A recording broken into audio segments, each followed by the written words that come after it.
2,000 years ago, Jesus of Nazareth criticized the religious people of his day for their superficiality and their lack of real insight into what was happening in the world.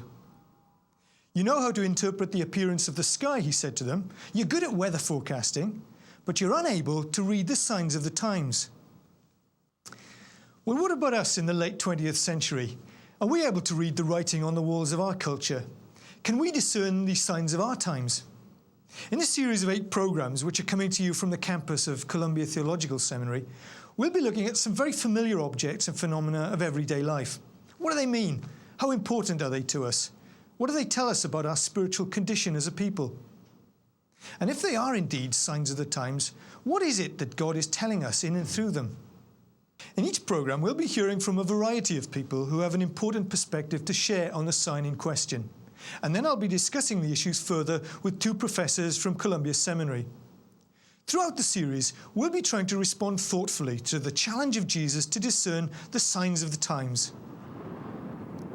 If one looks around us in today's culture, one will find that we are absolutely inundated with signs. Signs tell us where to go, what to eat, where to shop. We virtually are directed from the moment we get up to the time we go to bed by signs. This proliferation of images in our culture has become so pronounced that one scholar has called America an empire of signs. Art historian Gregor Goethals has written a number of books on the role that images now play in our society. Well, I think that one could consider, for example, the way that the proliferation of signs has really occurred. One can imagine, for example, that in medieval times, the images that one would see would be in, say, a public place or the church. Images were scarce. Images were precious things. Then when you get to the reproduction of the image, particularly the mass reproduction of images, you can imagine that we may see more signs or images in a day than a medieval person saw in a lifetime. This has been a century of image revolution. Early in the 20th century, we began to reproduce photographs so that you could take a single photograph and it would appear in newspapers and magazines, and then came film, and eventually television. And if one looks at the communications revolution, you'll see that increasingly visual images, signs, have come to take an important place in surrounding us and directing us in all of our activities. One doesn't ever know exactly how to measure the influence that signs have upon us. Some people feel that we are so bombarded with these visual images, these visual signs, that we've lost any sensitivity to them. But on the other hand, even without measuring the cause-effect or being able to measure the cause-effect of signs, we know that at least there is a general ambiance that we should, for example, as consumers, be buying things. We may become oblivious of the signs that direct us to one product or another. But signs are now, because they surround us constantly, do put us into a culture which is a very material culture, a culture in which even people become objectified or thingified, and we certainly are locked in through these signs into what many have considered a very materialistic kind of culture. The nature of the culture we live in is something that very much concerns Will Coleman, who's a professor of theology at Columbia Theological Seminary. He's interested in the way that Christians interpret texts of all kinds, and one of the courses he teaches is called Reading the Signs of the Times. Well, I think it's important for people of faith to be interpreters of their culture, because you really can't communicate what we consider to be the gospel or the good news if you, first of all, don't understand what the culture is about. In other words, if you don't understand what the signs and images are in a given culture, then it's very difficult, extremely difficult, to communicate to them what you believe, that is the culture, what you believe is significant, and even to communicate the basic principles of the Christian tradition. Every generation of Christians has to strive to reinterpret the biblical text, for example, in light of the cultural signs that are prevalent. So that's why it's important for us to be aware of how information is communicated by TV, by the newspaper, by journals, through advertisements. And these different cultural signs are always in competition to some extent with the signs and images and the languages of the Christian faith. Many people look around and say, this is our culture, this is my culture, why bother? But I think that's not the issue. The issue is, how do we live better? How do we live critically in the world today? And I believe we cannot be thinking individuals unless we understand the tremendous assault upon our sensibilities occurring through all kinds of reproduction of images today in all forms. One cannot go through a day without encountering hundreds of signs. And I think one simply wants to say, what is going on? What is happening? And this is a challenge, I think, particularly to those who want to take a more critical view of culture and not simply be swept along, because without that kind of critical view, we can be easily manipulated. I think we have to ask how this total inundation of signs begins to operate as a kind of worldview, a symbolic bubble in which we're living. So I think the questioning the signs of the times has to be the adventure to step outside of this symbolic bubble.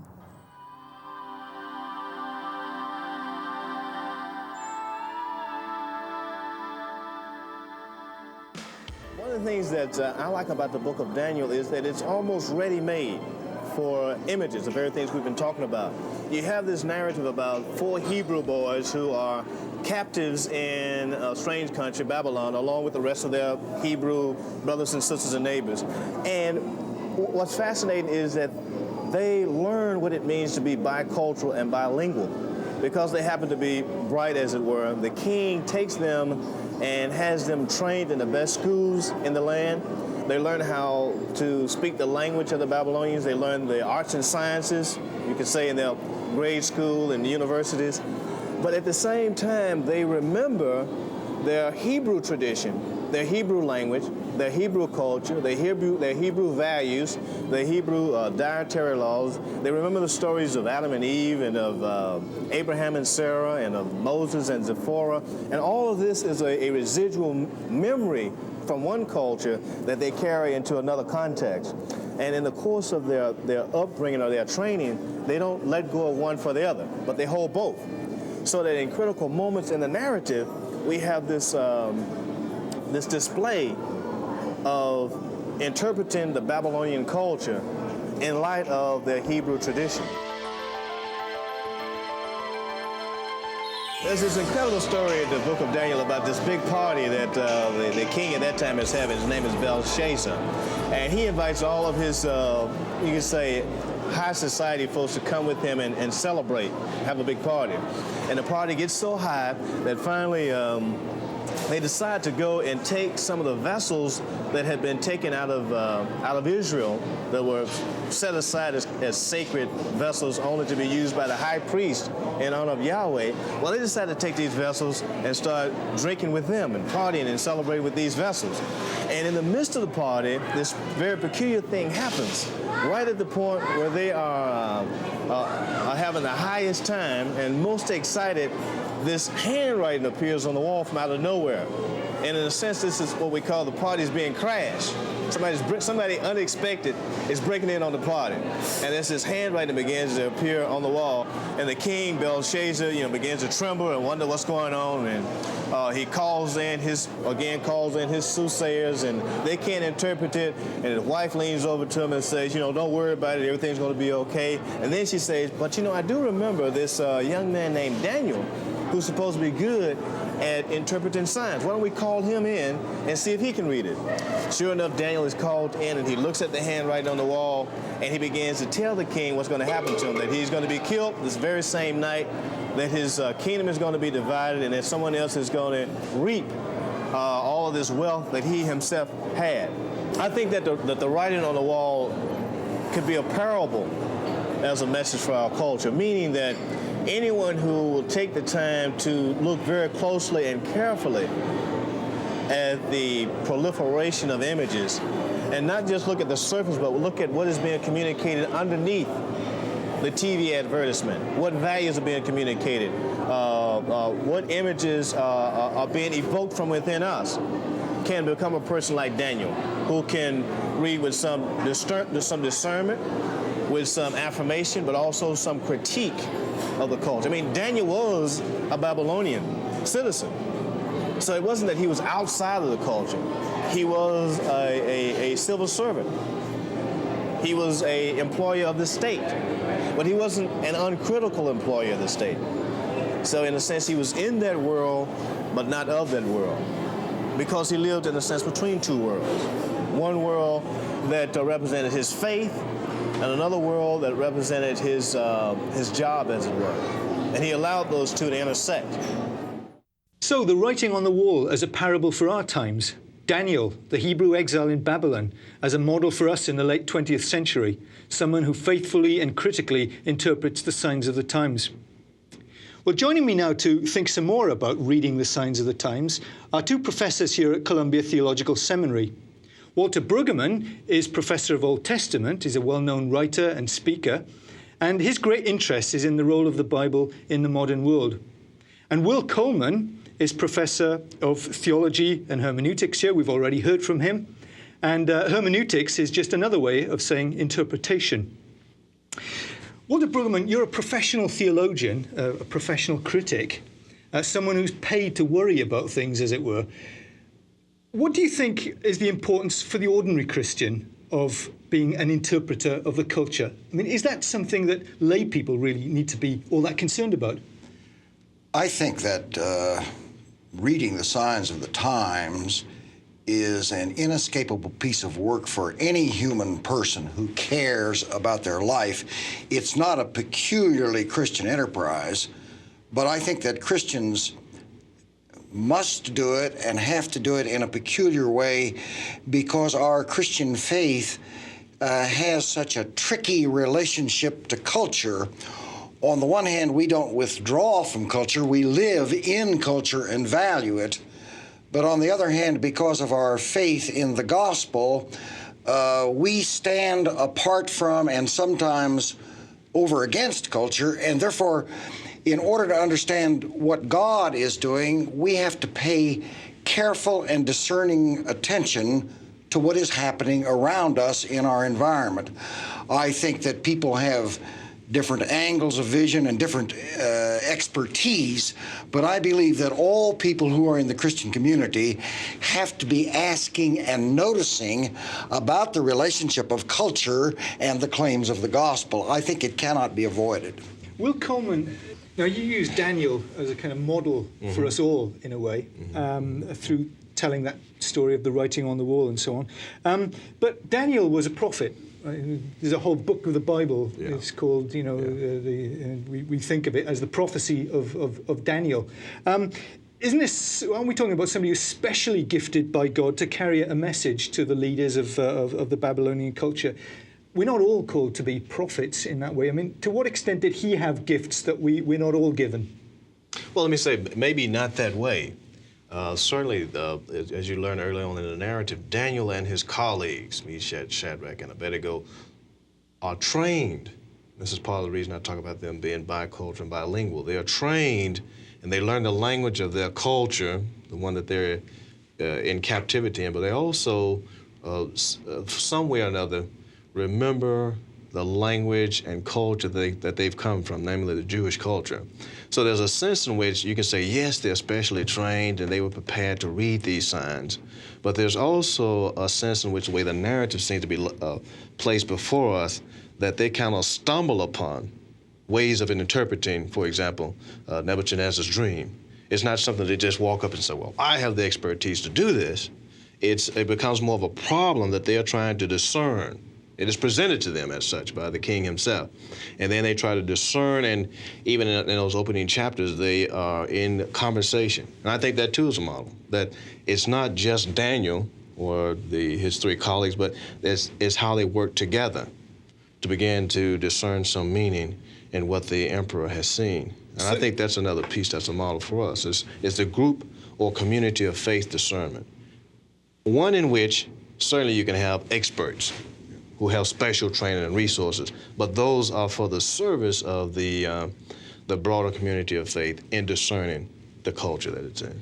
On the whole, it's popular to call Daniel a prophet, but I think in the text itself, he is not really a prophet. He is a wise man, and that means that he has no special call or credential, but people recognize that he's simply able to see things in depth.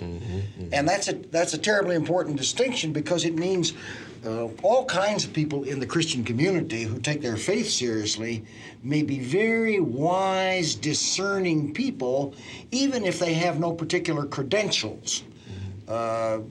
We say that in seminary we are credentialing people for priestly ministry and prophetic ministry, but we don't credential people for wisdom ministry. That's something that just arises out of the kind of people that people turn out to be. Will, you and Walter have both used this, these terms discernment, understanding, and they're biblical words, aren't they?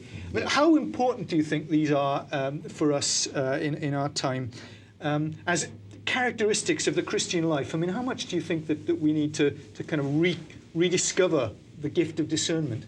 Well, I think Walter's already touched upon it. And I think also, for me, discernment has to do with some type of response to pervading notions of what does it mean to live in a postmodern culture? What does it mean to live in a culture where there are a proliferation of images and visual representations and competing ideologies? And if I think of it as a marketplace where Christians are trying to rediscover as well as promote their worldview, their vision, then I think discernment becomes important in terms of how are you going to read and understand the contemporary cultural context, which is part of what Daniel had to do, in order then to translate, to interpret, and to persuade in a compelling manner other folk in the marketplace that there's something powerful about the vision that you hold, and that this is something that they too may want to participate in. I think it's, in that sense, there's an evangelical ring to it. I mean, how do we rediscover, as Walter's already suggested, how do we rediscover the life in the text? And when I think of it, for me, it's not just a matter of trying to get in a time machine and go back to the way Daniel lived or the way Jesus lived, but how do we find in those narratives new information about God and about ourselves that we then in turn can share with others? Walter, you're an expert on the Psalms, written all sorts of stuff on the Psalms, and I hesitate to throw a psalm at you, but there's a Psalm 74, which I think is a kind of extraordinary text in this respect, because it talks about the enemies of God having set up their own signs for signs, and the psalmist then goes on to say, you know, we don't see our own signs. What do you think are the kind of some of the resonances of that for our own times? I think that's in Psalm 74. I think the word sign is used somewhat differently. I think what that means is that the religious symbolism of the temple in Jerusalem, that the Babylonians or somebody had come in and had ripped down all the stars of David or whatever they used, and had put up the emblems and signs of Babylonian gods. So when they say we don't see our signs, it means that our significances of God's presence have been removed. In the Christian tradition, that would mean the cross is being torn off, or for Jews, the plaque of the Ten Commandments in an increasingly secularized version, so that it may be that in a pluralistic society, what Christians have got to learn to do is to spot other signs of our community, so that a sign of baptism may be acts of mission and acts of neighborliness, so that solidarity with the poor, shelters, soup kitchens, daycare centers may be the signs of our baptism and God's solidarity with the poor.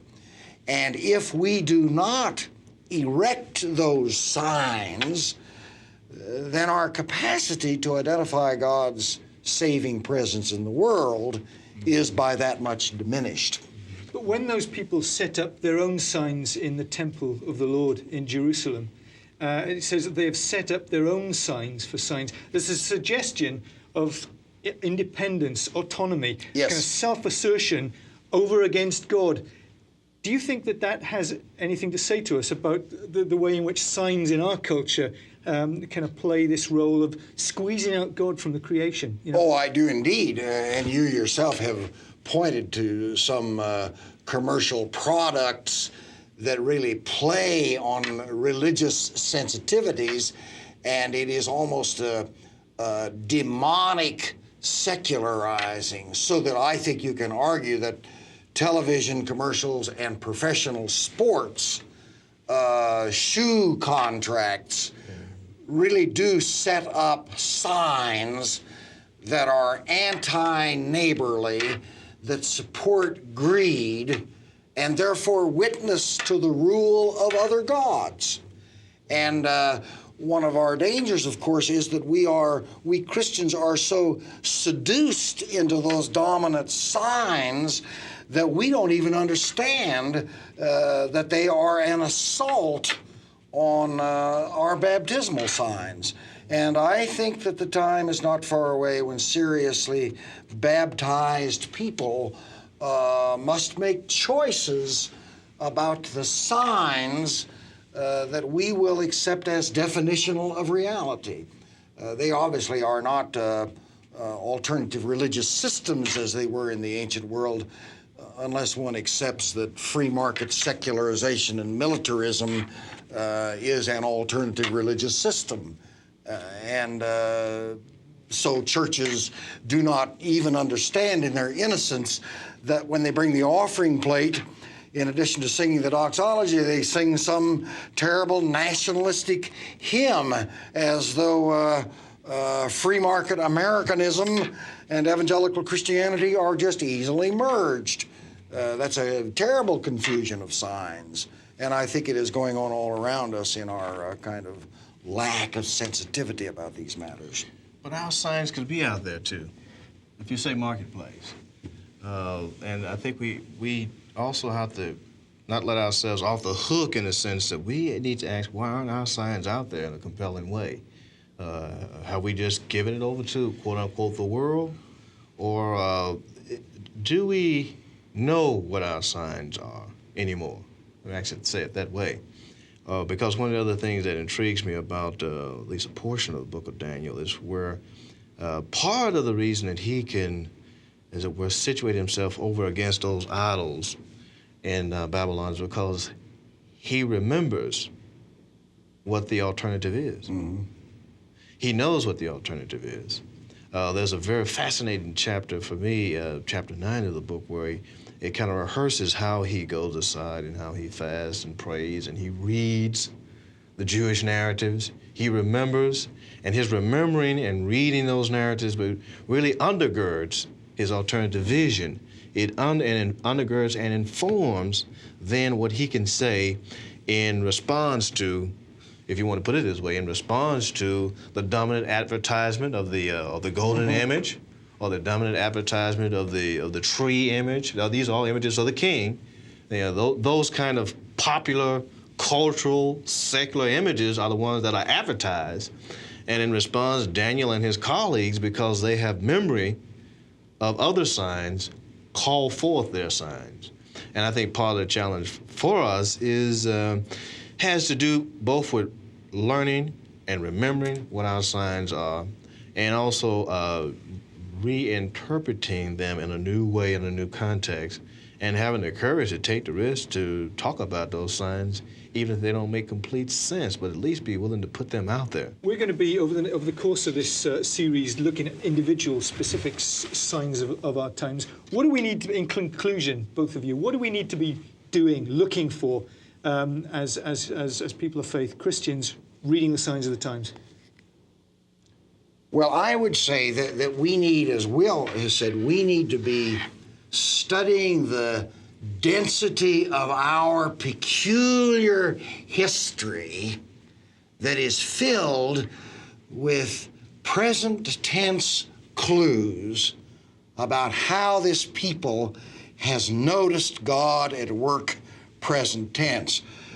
But without knowing this history in its density, we don't have any lens to look at the present. But I would say that God has said to be at work in all kinds of transformative, liberating, healing, feeding, nourishing kinds of breakthroughs.